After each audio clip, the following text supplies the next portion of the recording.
Aujourd'hui, on se retrouve pour une seconde vidéo sur le portrait, mais cette fois-ci le portrait d'une personne très spéciale qui n'est autre que l'empereur. Alors c'est un portrait très important. Un prototype officiel est réalisé directement à Rome, d'après nature, avant sa diffusion dans chacune des provinces romaines. Il y a donc des copies de ce prototype qui sont effectuées dans des ateliers locaux par des petits artisans. C'est pourquoi parfois la qualité et la ressemblance sont plutôt discutables. Ce portrait est bien évidemment un symbole. Il est le symbole de la présence de l'empereur sur l'ensemble du territoire romain, sur l'ensemble des territoires conquis.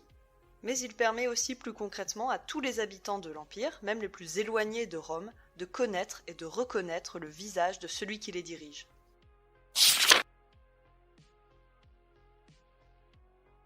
Ce portrait est-il réaliste ou idéalisé ?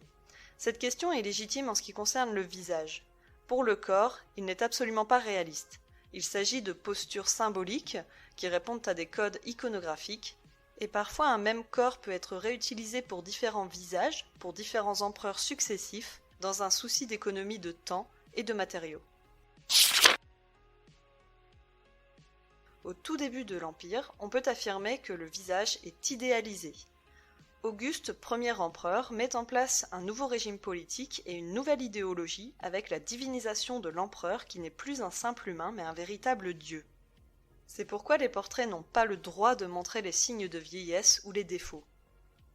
Puis les portraits deviennent de plus en plus réalistes. Sous les Antonins, par exemple, on voit clairement que la barbe est revenue à la mode. Et on connaît bien certains visages, comme celui du célèbre Marc Aurèle.